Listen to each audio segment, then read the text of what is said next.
Olá, alunos! Eu sou a professora Hélia Mendonça e esse é o meu canal. Se inscreva, ative as notificações, assim você receberá todas as dicas que trago para você. Se tiver alguma dúvida durante a aula, registre nos comentários, que irei ajudá-lo.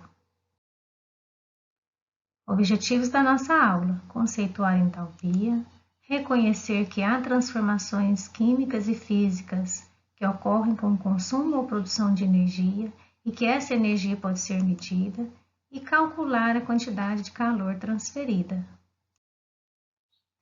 Medidas de quantidade de calor. Pode-se medir a energia liberada ou absorvida de uma reação química. Sabendo que a energia liberada de uma reação aquece uma quantidade conhecida de água, é possível medir a variação da temperatura do sistema e também calcular a quantidade de calor transferida. Isso porque a quantidade de calor é diretamente proporcional à massa da substância que está sendo aquecida e também à diferença de temperatura. Quanto maiores forem a massa da substância que é aquecida e a variação de temperatura sofrida por essa substância, maior será a quantidade de calor necessária.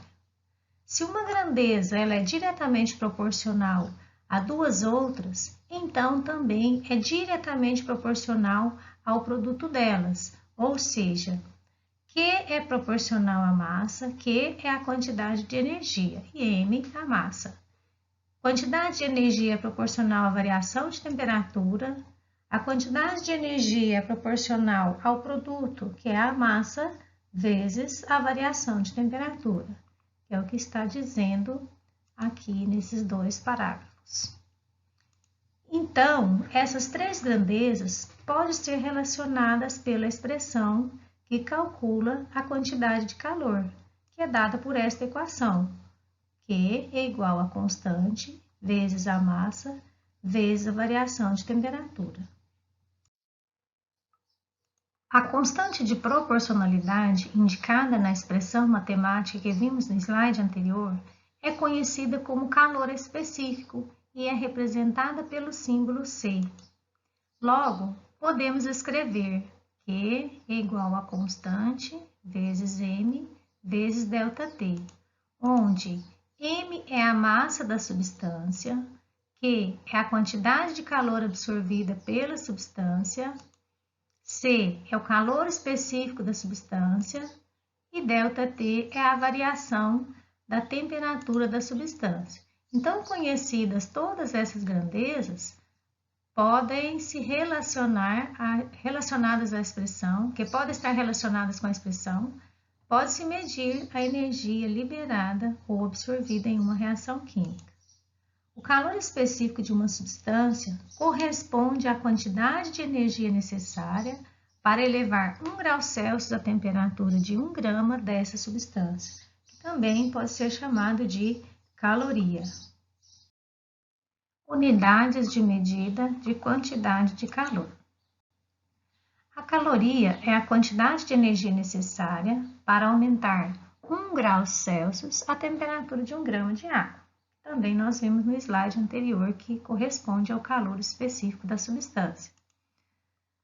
O joule ou quilojoule é a quantidade de energia necessária para deslocar uma massa de 1 kg inicialmente em repouso, fazendo o percurso de 1 metro em 1 segundo.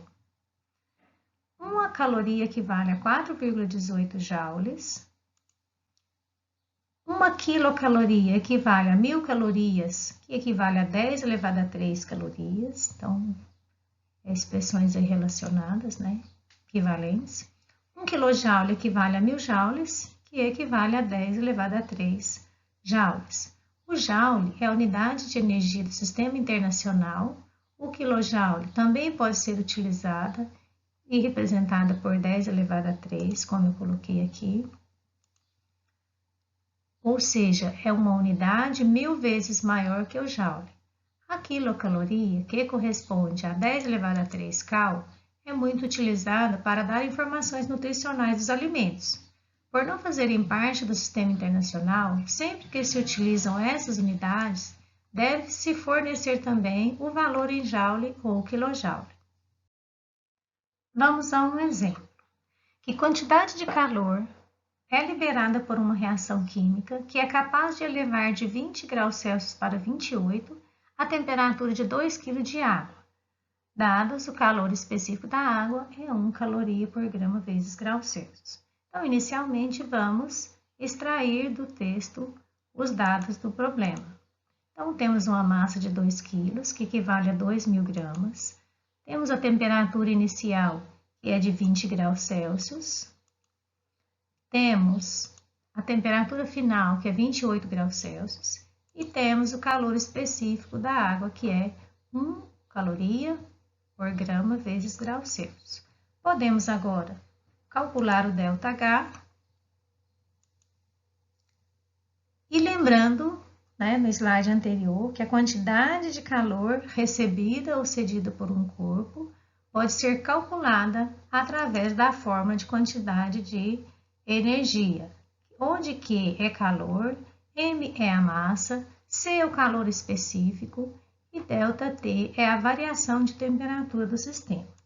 Então, substituindo os valores da expressão matemática, nós vamos chegar em um cálculo de 2.000 gramas a massa, o calor específico 1 e 8, o ΔT, que nós calculamos aqui, temperatura final, menos a inicial, que deu um valor aí de 8 graus Celsius. Então, multiplicando, 2.000 vezes 1 vezes 8, 16.000 calorias, transformando aí para quilocalorias, 16 quilocalorias. Então, muito simples, não é? Se gostou, clique aí no like. E então, tudo certo? Se tem alguma dúvida sobre entalpia ou mesmo sobre a quantidade de calor, assista a aula 1, que é sobre entalpia. Assista novamente essa aula sobre a quantidade de calor. E na próxima aula continuaremos com o mesmo assunto. Se você tiver alguma dúvida, registre nos comentários que irei ajudá-lo. Até a próxima aula.